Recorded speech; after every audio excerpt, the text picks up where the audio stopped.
meeting from, this is Cord Jensen and Olivia Schuler. Schuler. They are with the Bureau of Investments. Board of Investments. Board of Investments. See, I knew I'd get it wrong. Anyway, I am And I'm Nancy. with the Department of Public Health and Human Services. Oh, okay, see, I only know part of the issue that's going on here. So, Nancy Schmidt, I am the director here, so we allowed this meeting to be here because of access. So I ask that everybody be polite, respectful, and if we feel that you are interfering in any way with the activity that's going on in our regular library area, we'll put you out the door. So, just saying. And I'm not afraid to do it. It's a, and Miss Nancy, if you would repeat that on the vote. Oh, sure I will. Yeah, I'll do it there now. Would you mind telling, there's more room in here too. And I will do that. Thank you. All right, thanks. Good morning, and thank you all for coming today. My name is Cord Jensen, and I'm here on behalf of the Montana Board of Investment. My name is Olivia Schuler, and I'm here on behalf of the Montana Department of Public Health and Human Services. We're here to have the first public hearing on the proposed behavioral health facility authorized in House Bill 5 from the 2025 legislature in Laurel. House Bill 5 reads as follows. Section 17, transfer of funds, plan and reporting. 1. By June 30th, 2026, the state treasurer shall transfer $26.5 million from the Capital Development's Long-Range Building Program account established in 17-7209 to the Board of Investments for the purpose of building a behavioral health facility. 2.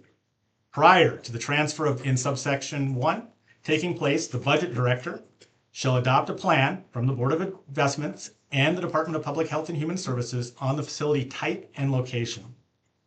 The Board of Investments and the Department of Public Health and Human Service shall report to the Health and Human Service Interim Budget Committee established in 5/12/501 on the progress of choosing the facility type and location. Once a plan is adopted by the budget director, the Board of Investment, and the Department of Public Health and Human Services, they shall provide reports at each subsequent meeting of the Health and Human Service Interim Budget Committee and each subsequent meeting of the Long Range Planning Budget Committee that are held prior to December 31st, 2026. 3. Any unspent funds must revert to the Capital Development's Long Range Building Program account. Materials have been posted at the project's website, hb5.mt.gov, including the preliminary Montana Environmental Policy Act environmental assessment, the plan called for under subsection 2 of section 17 of House Bill 5, as previously described, the document labeled Building a Foundation for Future Generations, Montana's New Behavioral Health Facility, one labeled A Frequent Staff Asked Questions, Montana's New Behavioral Health Facility, legal opinions from the staff attorney for the Montana Legislative Service Division, a letter of advice from the Attorney General, a copy of House Bill 5 in its entirety, materials used during the site identification process, including communications from Bighorn County, Custer County, and the City of Laurel, a copy of the buy-sell agreement between the Board of Investments and the current landowner, draft floor plans of the proposed facility, a presentation to the Children's Family Health and Human Service Interim Committee entitled Forensic Mental Health Facility Update, a presentation to the Health and Human Service Interim Budget Committee also entitled Forensic Mental Health Facility Update, and comments between the agencies and the City of Laurel. Members of the public are welcome to comment on any portion of the project today. There are a few process requirements we will share you at this time before we start in. First, please note that the meeting is being audio and video recorded, and I think there's actually some more back there. If you don't want to be recorded, public comment, recording is part of the public record, and for this project, by speaking at the hearing, you are consenting to being recorded if you choose to speak. Any member of the public not wishing to be recorded may submit your comments in writing by email at fmhf_comment@mt.gov, or by mailing your comments to Public Comment, Forensic Mental Health Facility, 111 North Sanders, 2nd floor, Helena, Montana, 59601. I want to announce today that public comment is being extended for an additional 2 weeks from today. Written public comment will continue to be accepted all the way through May 6th at 5 p.m. This is, as earlier mentioned, a public meeting. So I'm going to ask, much like the librarian did, please refrain from name calling, interrupting a speaker who's up, booing, cheering, jeering, or applause during the 2 sessions we'll have today, both this one and we'll repeat this message again at the 4 o'clock one. Personal attacks, name calling, or language impugning the character, race, religion, or beliefs of others is generally not allowed. Comments made at this hearing, as well as those submitted in writing, are not shielded by any sort of special protection or legal privilege or immunity from civil liability. So please understand it's being recorded and there's no special protection. Please focus your comments to the facts as you understand them and label your opinions as such. Speakers are not subject to any time limit. However, any verbal comments which do not fit into the allotted meeting time will need to be submitted in writing to email or mailing address, as I previously stated, so be conscious of others. There are 2 sessions today. This one will run from 10 to 1, and again from 4 to 6. I may have to briefly pause it to make sure that we're getting good recordings, because the purpose is to get a good recording to eventually post it.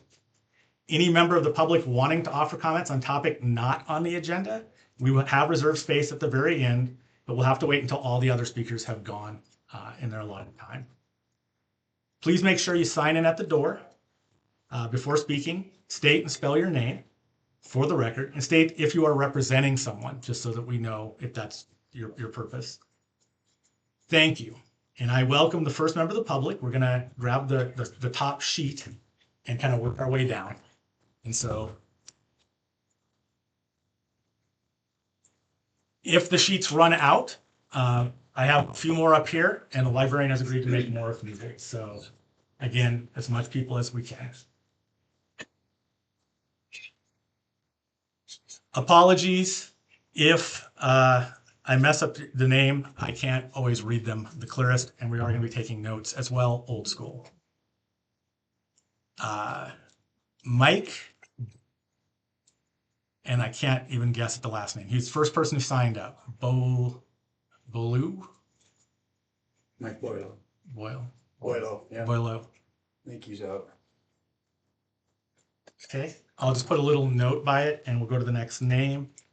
You know, it'd be nice if you'd announce it outside that as we signed this sheet, you were gonna be called to speak. Nobody knew that. Oh, So would you announce that outside so these people could come in and speak? absolutely. Would you mind doing that? We'll wait on the next speaker until you have a chance. Okay.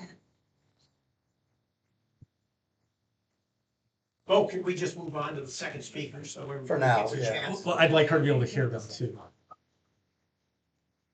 Okay. Can't they hear you now out there? That I didn't set up that recording. Lee Denning. That's me. Okay. If you want to stand closer, we'll get a better recording. But it's up to you. You If can you also move the stand chair. those red You can also move the chair up if you want to. Is this good enough?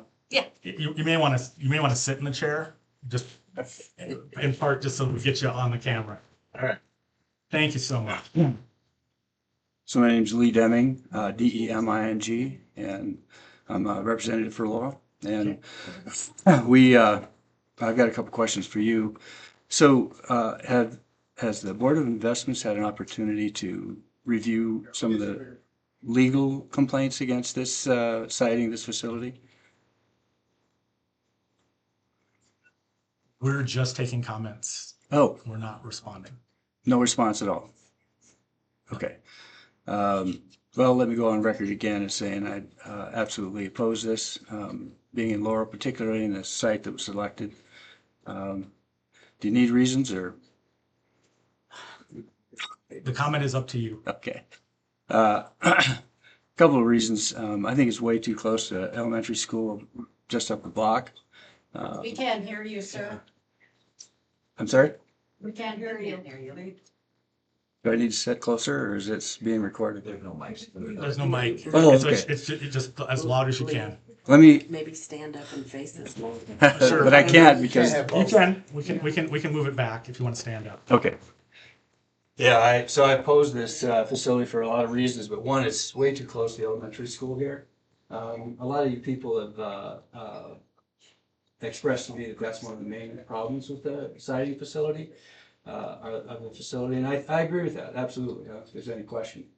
I also think that the city has made it pretty clear that they can't manage the infrastructure that's out there. There's a couple other places we could put this. It could be in Yellowstone County, but Laurel didn't even ask for this facility. In fact, there was a letter of interest, and it wasn't really, excuse me, a letter of interest. What it was it was a letter asking for clarification. Nothing else. So Bighorn County and Custer County wanted it. I think it should go there.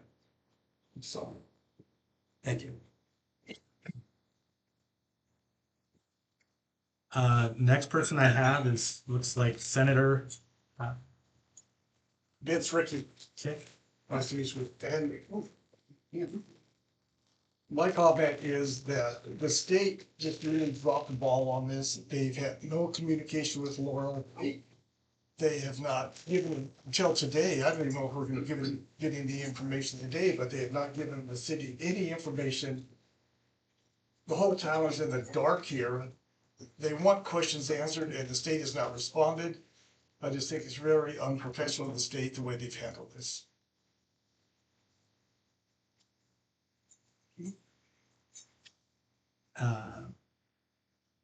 Mark Morse. Good afternoon. My name is Mark Morris. I'm a Yellowstone County Commissioner, and I don't think that this mental health prison is a good facility to go anywhere in Yellowstone County. We forwarded to the state a gap analysis of all the issues for a facility or a prison like this in Yellowstone County. The state has never answered it. The state has never acknowledged it. Those concerns are still valid, no matter where they would want to build it. I represent constituents here in the city of Laurel. I have heard, and my other commissioners have heard loud and clear, that the citizens of Laurel, for a variety of reasons, don't want this sited here. I don't think anybody disagrees that the state of Montana needs a mental health plan, but I think to have a successful mental health plan moving into the future, there needs to be collaboration between cities, communities, and the state. I mean, just the state saying we're going to plop the facility here doesn't really work. And you heard Mr. Court, I think your name is Mr. Court? It's Mr. Jensen. Mr. Jensen. So you heard Mr. Jensen say that there's been an appropriation of $26.5 million. I don't think personally that $26.5 million will build this prison facility. And then we have heard subsequently from various people at the state that, well, we're going to add $20 million to it, or no, we're going to add $40 million to it. So just remember that the legislature only appropriated $26.5 million.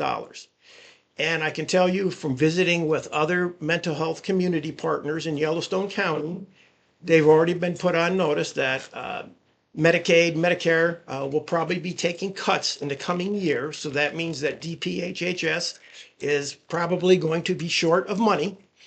And if they're short of money, how are they going to build and operate this facility safely? So my comments would be, I think that the state needs to go back to the drawing board, involve the state, the entire, all 56 counties in it, and have an open, honest, transparent discussion. Thank you. Thank you for your comment. I'm gonna wait till later. Oh, okay. Jeremy Laval. Close. And again, I apologize. That's Over here seems to be working best. Name's Jeremy Lavold, Lavold. Thank I'm a resident here, so no affiliation with any organization or whatnot. categorically opposed to it being in Laurel, number one. Specifically at this site, number two. I have a child, one of my kids goes there, my wife works there. I don't want, they say these sites are you'll never have anybody break out, nobody will get loose, none of that baloney that happens. I don't want that risk near my kid, near my wife. Um, the location kills tax base. Why is that? Of all the places you could put this thing, I know the state's got land up there by the airport. We'll use that. Why not? Um, it's a little frustrating that we can't get responses from you guys, to be honest. Um, if we're here to talk to you, we have questions. And granted, you're writing things down. We appreciate that. We're glad this is finally happening, I think, as a community, because I've been dealing with this since January. Um, it's been a big waste of my time. From my understanding, again, this is my understanding, Laurel did not put in an appropriate application. We did not put it in the appropriate time frame, and two other cities did. So we shouldn't even be here right now because Laurel shouldn't even be in the consideration for this property or for this facility at all. And it's couched as this nice mental health facility, but let's be honest, it's a prison.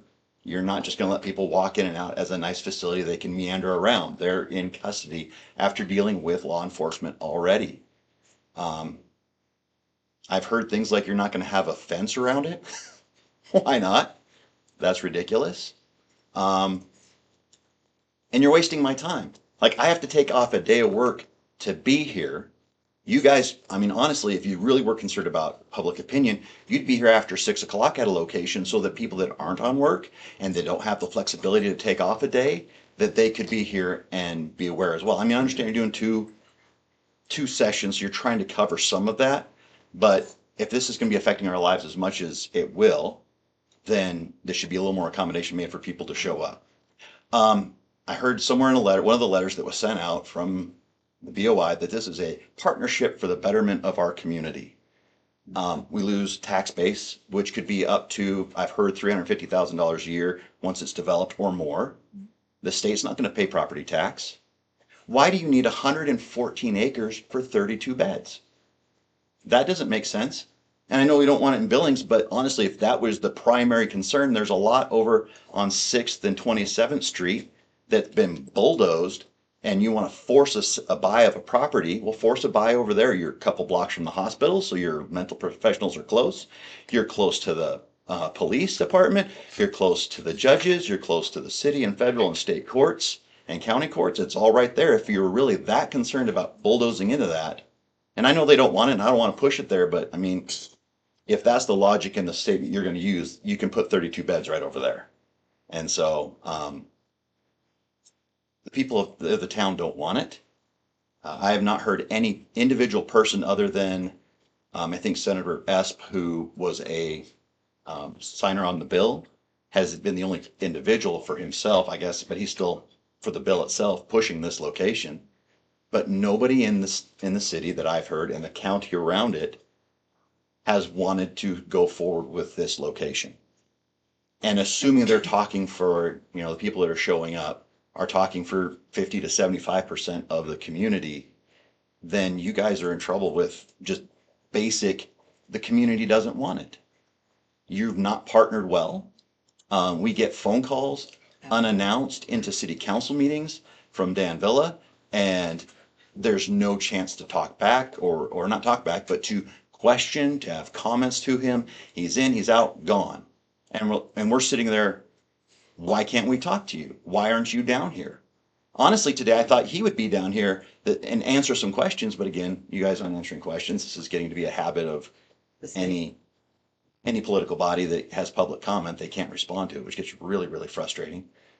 I've spent a lot of time of my own time working on this, and it's not been that in depth because I have other things going on. There's a lot more people that have spent way more time unpaid. You're chewing up our time and our resources away from our kids, away from our jobs. It should not even be considered. It should be completely revoked and pushed away from here. There's no reason for the location. And here's a side thing. If a private company can't be within a mile, do you think the state is any better at managing any of that stuff? They're not. because they're not for profit. And from my understanding, I could be wrong on this, Galen is having issues. And I've heard that Warm Springs is lost their certification and they can't get it back. So then what it seems to me is the possibility with 114 acres, what will happen is you'll build this facility and then you'll expand it and expand it. And since we're fairly centrally located, then you'll start closing Warm Springs, you'll close Galen, you'll close these other places because now we need to consolidate all this stuff. And now you'll be sitting right here in our backyard with a much bigger facility than just the 32 beds you're talking about, no matter how nice it looks. And people aren't going to live here. Honestly, you'll drive down property values because who wants to put their house right next to a mental health prison? Nobody. I don't. I know people have talked about already looking at what would it take to move out of here and go to Park City or move back over to the west end of Billings so they can get some distance from this place or down into Carbon County. People do not want this. I don't want it. And I think it's a waste of time and resources to even be considering Laurel. You guys should just cut your losses on the 114 acres. Let us have our economic development, our residential development going that direction released back to us so that we can develop it the way the city and the county wants to and keep the state out of here. Thank you for your comment. Janet Johnson.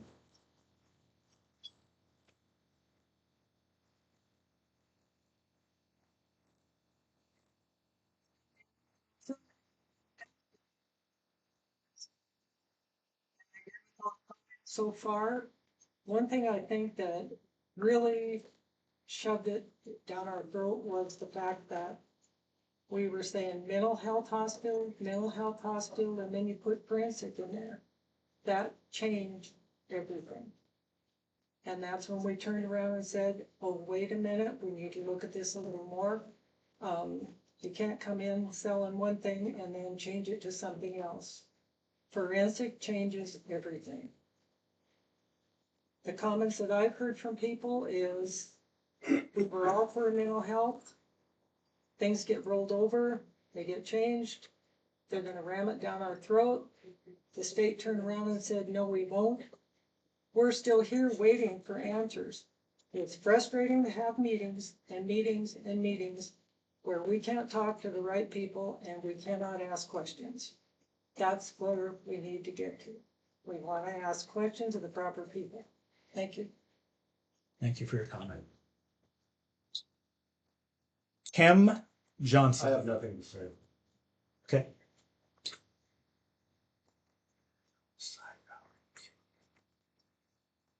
Chris Vogel.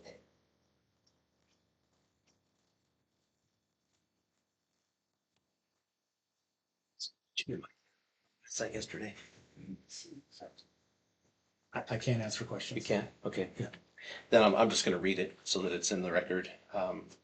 To Montana Department of Public Health and Human Services and Montana Board of Investments. Regarding a demand for continuance, this email was sent to DPHHS and the Montana Board of Investments, April 21st, 2026 at 10:15 a.m. Dear officials, this letter serves as formal demand for continuance of the public hearing scheduled for April 22nd, 2026 at 10 a.m. in Laurel, Montana regarding the proposed forensic psychiatric facility. The state failed to provide meaningful public notice consistent with the Montana Constitution and Montana open meeting laws under Title II, Chapter 3, MCA. Specifically, the agenda and supporting materials for this hearing were not made publicly available on the HB5 montanagov website until sometime after 4 p.m. on April 20th, 2026. Less than 2 business days prior to the scheduled hearing that's to take place at 10 a.m. on April 22nd. This timing fails to provide a meaningful opportunity for public review and participation. In addition, the state's website does not clearly identify a hyperlink to access hidden documents pertaining to the hearing. The page has a posted purple rectangular icon in the center of its page, acting or looking like an announcement of a date and time for a public hearing in the Laurel Library. This icon link is inconspicuous. It is not labeled as a link or hyperlink to documents and does not provide the public with ease of use. Montana Supreme Court precedent makes clear that the constitutional right to know under Article 2, Section 9 is self-executing and must be liberally construed in favor of public access. Nelson v. City of Billings, the court also has emphasized that public participation must be meaningful, requiring adequate notice and a genuine opportunity for informed involvement, not mere technical compliance. Further, recent decisions confirm that enforcement of these rights constitutes a public service for which attorney's fees may be awarded. Montana Environmental Information Center v. Office of the Governor, 2025. Where an agency provides materials only shortly before a hearing, thereby preventing meaningful review, it fails to satisfy constitutional and statutory requirements and risks invalidation of resulting actions. Further, under the Montana Environmental Policy Act, public participation is a fundamental component of environmental review. A hearing conducted without meaningful access to supporting materials undermines the integrity of the MEPA process and may render subsequent agency action legally defective. Accordingly, we demand immediate continuance of the meeting, renoticing of the hearing with full agenda and materials provided no less than 7 to 10 days in advance, and reopening the public comment period following proper disclosure. Please take notice that all rights are expressly reserved. Failure to cure these procedural deficiencies may result in legal action, including but not limited to claims for declaratory and injunctive relief. Pursuant to 2-3-221 Montana Code, any action taken in violation of Montana's open meeting laws may be declared void. Additionally, prevailing parties and actions enforcing constitutional and statutory rights to know and participate may be entitled to an award of attorney's fees and costs. Montana Supreme Court precedent recognizes that citizens who enforce the constitutional right to know perform a public service, and courts may award the attorney fees to encourage such enforcement. This letter constitutes formal notice of the state's procedural deficiencies and an opportunity to cure prior to litigation. I do have more documents to share, but I'm asking for time later on in the day to do that. Is that fine? I will Or I'll go down the list. re-sign up. Sure. Re-sign up. Okay, and, thank you. We're gonna view it as a comment. We can't normally take motions during public comment period, but we'll view it as a comment. Barb, Emmett. I'm sorry if I met Emmett.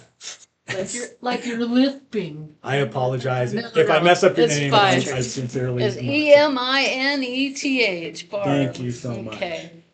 We are all here today because the state is required to have a public hearing as dictated under MEPA, Montana Environmental Policy Act of 1971. There is a state regulation that says a private facility where people are held who are accused of crimes be a certain distance from any public school. Certainly, there were good reasons why our legislators created and passed this requirement, and it should have read all facilities, which would have included the state's FMHF, Forensic Mental Health Facility. I implore our state representatives to fix this. The state needs to follow its own regulations. I don't feel the state's intentions have much to do with getting people the mental health treatment they need, but only to remedy the backlog situation that has become a problem for them for various reasons. There are always more than one solution to any given problem, and I don't think alternatives to the state's plans have been considered. What if all that appropriated money was spent on providing mental health care for people who could not afford it? Would it possibly bring our crime rate down? An ounce of prevention is worth a pound of cure. From the day the news broke that Laurel has been chosen for the FMHF, I feel the state has been dismissive of the citizens of this city. Our criticism, concerns, and reasons for fighting against the state's plans are reasonable, accurate, and legitimate. The word transparency has been thrown around a lot, and yet at every turn, the Laurel Cared Group has had to call out the state, has been anything but transparent, and has attempted to ignore the rules of public input. The days of our politicians being allowed to come into our cities and do whatever, whenever, and however are quickly coming to an end. All right. So, let's see, where was I? Having power does not give any of you the right to do so. Please do your jobs and put the people you represent ahead of your own ambitions. Democracy, as defined by Abraham Lincoln, is of the people, for the people, and by the people. I want our state officials to understand what a negative effect dealing with this issue has had on the mental health of our citizens. This effect should, in my opinion, be included in the MEPA analysis. End of story. Thank you. Can I make a request that the microphone be closer because no one can hear on the live? I'm not doing, that's not my recording. That's a private This person. is the recording for the Oh. official record. I was just, okay. Yeah. Can you get outside? No, I can't. Which microphone is yours? The big one? The big one. Cheryl, are you asking if the big one can be moved No, over? the one outside. So I don't For know that one, how we're okay. gonna do that. Okay. I just wanted Yeah. to clarify. No, that's fine.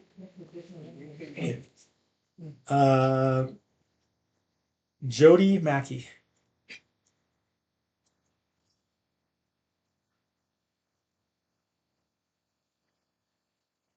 So my name is Jody McKay. I am a representative from Laurel City Council. I represent Ward 4. I'm also a Laurel kid. I grew up here, and I'm also a Laurel business owner. I'm choosing to speak today because our council and I personally have sent emails to Mr. Vila, Mr. Brereton, and the governor and have received no responses. My concern is that there has been no meaningful community involvement regarding this project. I appreciate that you all are here today. However, we are way too far along in this process, so to me, it's a little, too late. I'd like to reiterate a point that I made in a recent letter to our governor. Mr. Vila claims that he has presented to Laurel City Council 3 times, and this is absolutely untrue. He used public comment, which is a time for citizens to address the council, which you all have and have used quite voraciously. It is not an appropriate time for information regarding this massive controversial project to be dropped on our community. Our community has been disrespected and disregarded, and that needs to change immediately. Thank you for your time. Steve Crum.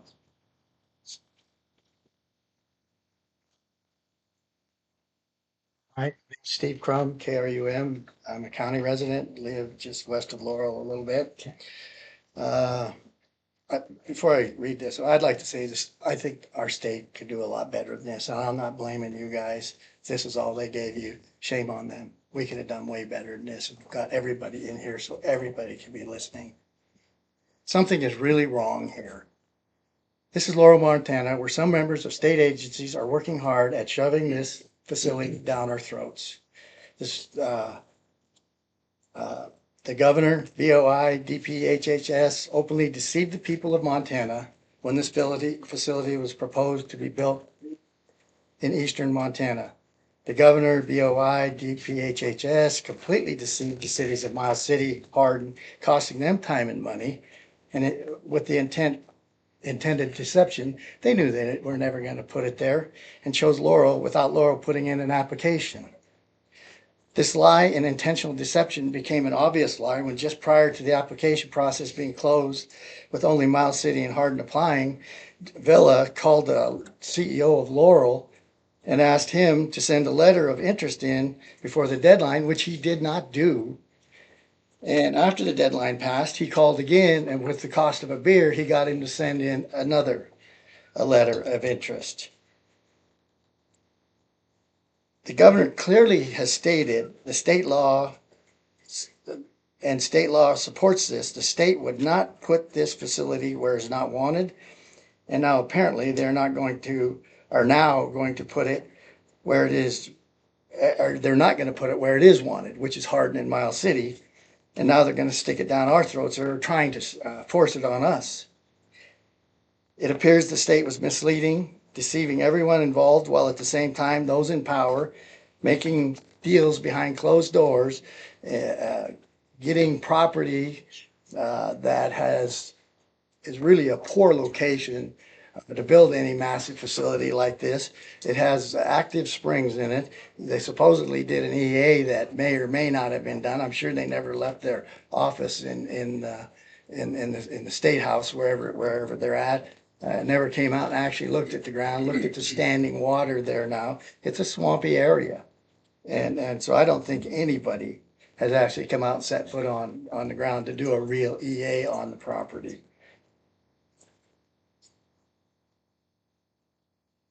This whole setup is not what good looks like. There is something wrong going on here. This deal was made way before they ever talked to anybody in Laurel.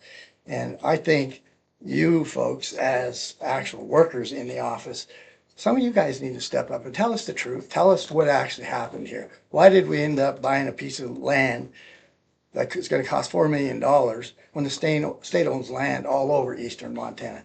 This is just bad decision making. Just looks like good old boys taking care of good old boys. That's all it is. And again, this is not what good looks like. Thank you. Thank you for your comment.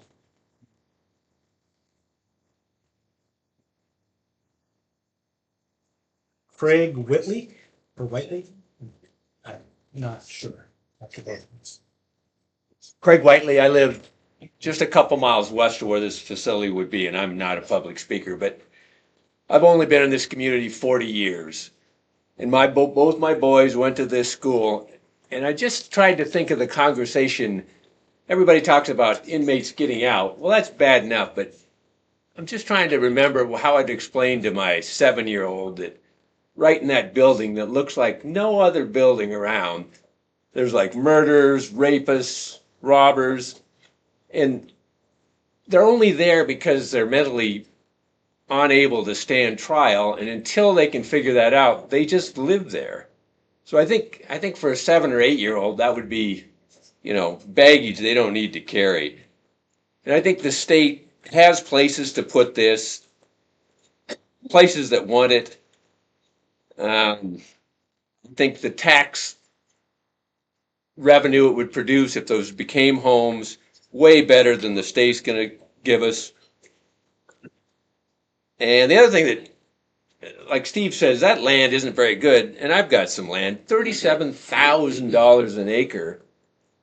That seems a little rich. I don't know. And then surely they're going to expand it.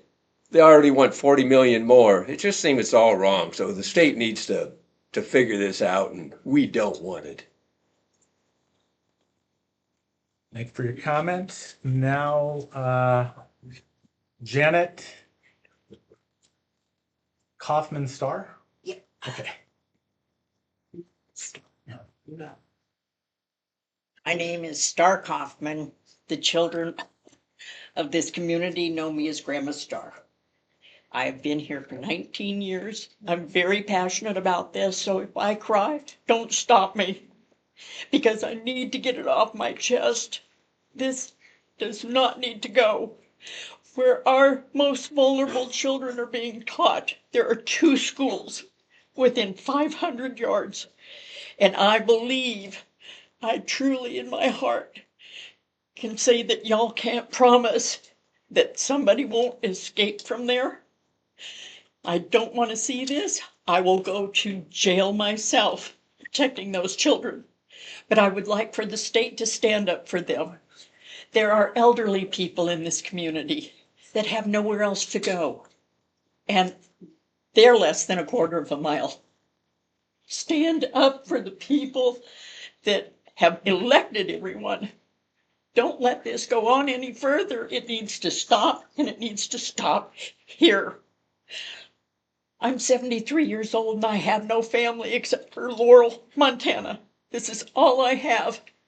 And if it is taken away by this forensic prison hospital, then I pity the fools, because y'all have let the devil loose. And I am not going to stand by and let it keep going and keep going. I will go all the way to the top if I have to. And I voted for Gianforte. And I truly believe he doesn't know all the garbage that's going on down below him. So if y'all can do something, please do it now before any of us have a heart attack. Thank you. Thank you for your comments. Okay, we're gonna grab the next page. Or did Mike Bolin come back in? I'll go. Did you want to? Yeah, sorry, that's what. Thank you. So, yeah. If you want to go.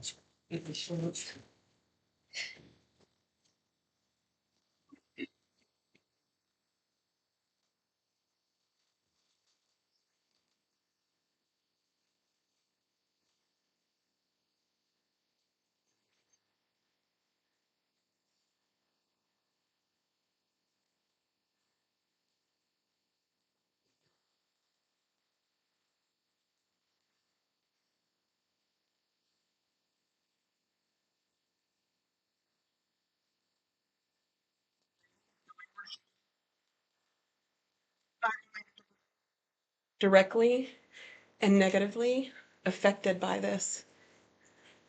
My southern fence line is your northern fence line.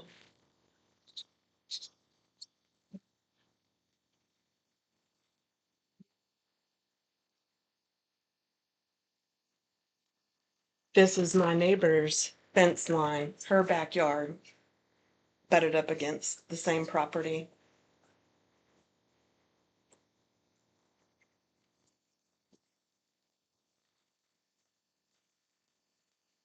And this is another neighbor from the south looking north. When I first started looking into all this in January, I spoke at the city council, and first I do want to acknowledge I'm sorry to all the city council people, to our commissioners, and to our representatives. But we greatly appreciate you stepping up for us. We completely understand that you supported it at first, because we all support that all states across the nation need mental health. However, you also believe in due process and procedures.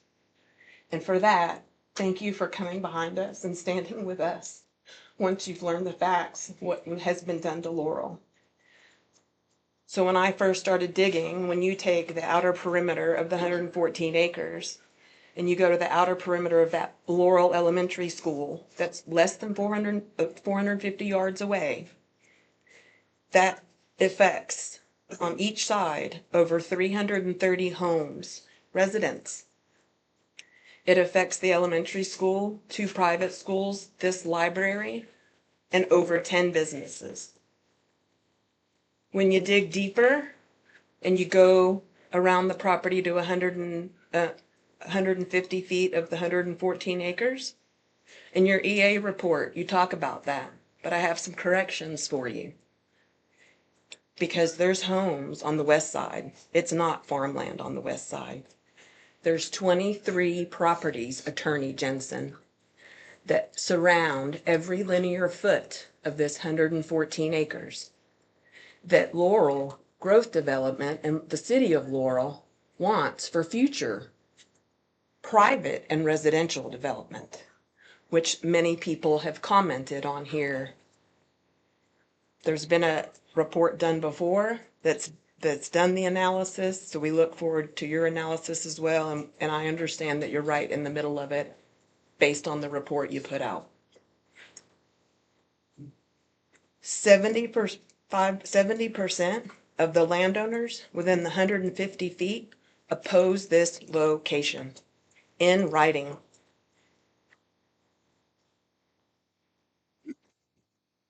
The 114 acres, it's been said that it's commercial. It is not. Here's the map. It's residential. It has an exception for ag, but it's not commercial. So please check the zoning maps.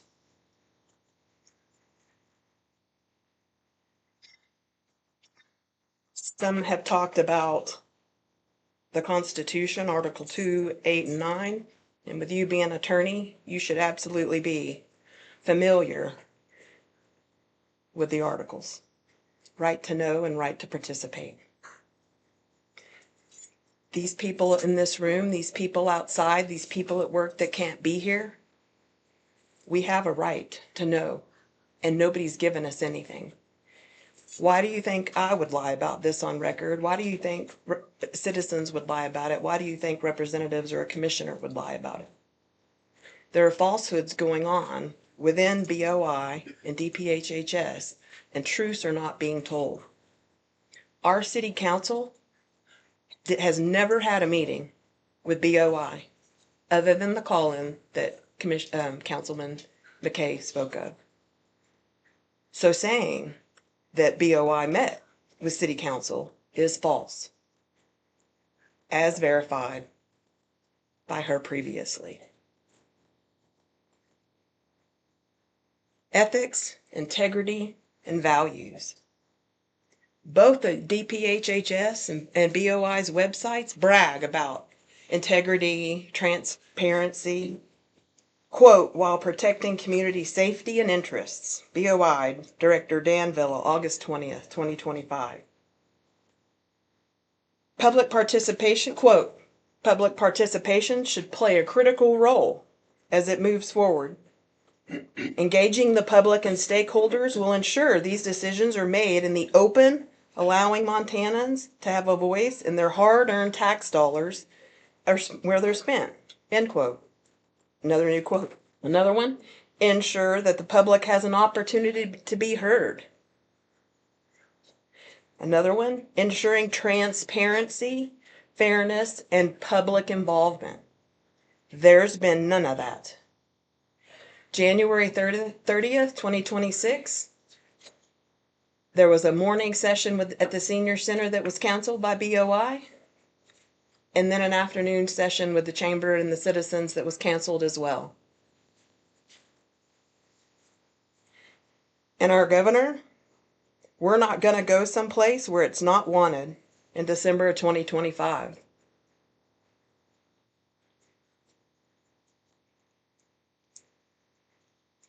There's conflicts left and right with this. This isn't the place. And if you'd have looked at the airport, if you wanted to look at it, free land. And that you could have taken 4.25 million that's in the buy-sell agreement and worked with the city and done infrastructure and had a win-win. Win for the state and a win for the city.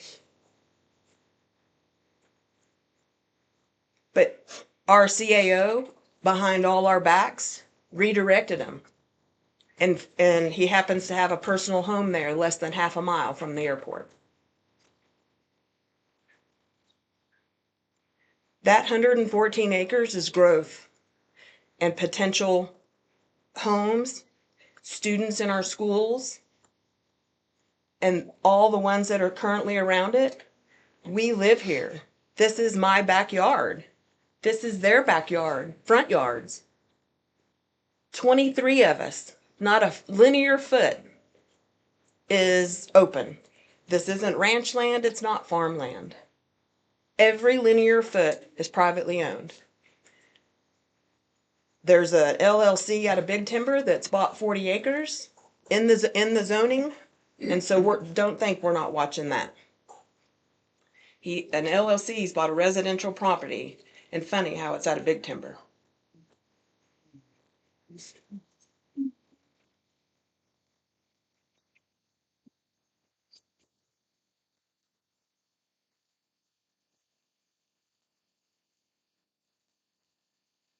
Since you can't answer questions, I had some other stuff for you, but you can't answer questions. We don't support this on technical merits with infrastructure, tax revenue loss, school zoning, and your landowners completely surrounding this property absolutely right it, and I have it in writing, and they absolutely oppose it.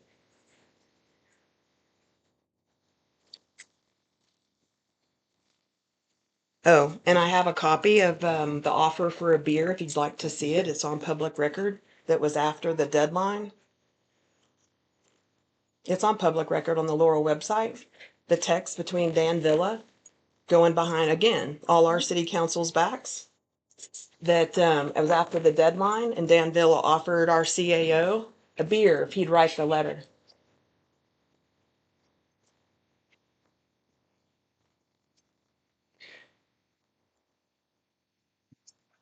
I'm gonna go on to the next page, and it starts with Cheryl Phillips. Yes. Hello. I've got a lot of this in my head, but I'm just gonna read what I've got so I can stay on task here. Formally opposing the proposed forensic psychiatric facility / prison in Laurel. I have a lot of reasons for this, and they are, this project places a non-taxable entity in Laurel's primary growth corridor and removes long-term tax revenue. This project will strain our infrastructure without tax contribution, i.e. our water, sewer, emergency services, which are already strained. This project will distort the real estate market. Home values, especially in West Laurel, will drop. I mean, it's a given. This facility will be placed too close to Laurel Elementary School. This is where our youngest and most vulnerable children attend, and it is totally inappropriate. This project is planned to be placed on land intended for residential growth, and it's a conflict with Laurel planning goals. This project has lacked transparency from the start. Laurel did not submit a proposal, Hardin and Miles City did, but behind the scenes, action was taking place between our mayor, our CAO, and the Board of Investments, and at no time during all of this was the public informed. A full MEPA review was not conducted prior to site selection, and the full planning process appears to have been totally bypassed. The project contradicts long-term planning consistency and does not align with our community identity. So much of this process is just wrong. We love our town. We want to see growth that will support our town. I don't argue that a facility of this type is needed, but not in this location. It's inappropriate, and it will be a burden for Laurel residents. Governor Gianforte stated that he wouldn't place it where it was not wanted, but it seems he does not want to back up his words. This community has come together to oppose this plan. Please listen. Thank you for your comment. Now we'll go to Brian Manley. Give me 1 second. I'm going to pause the recording.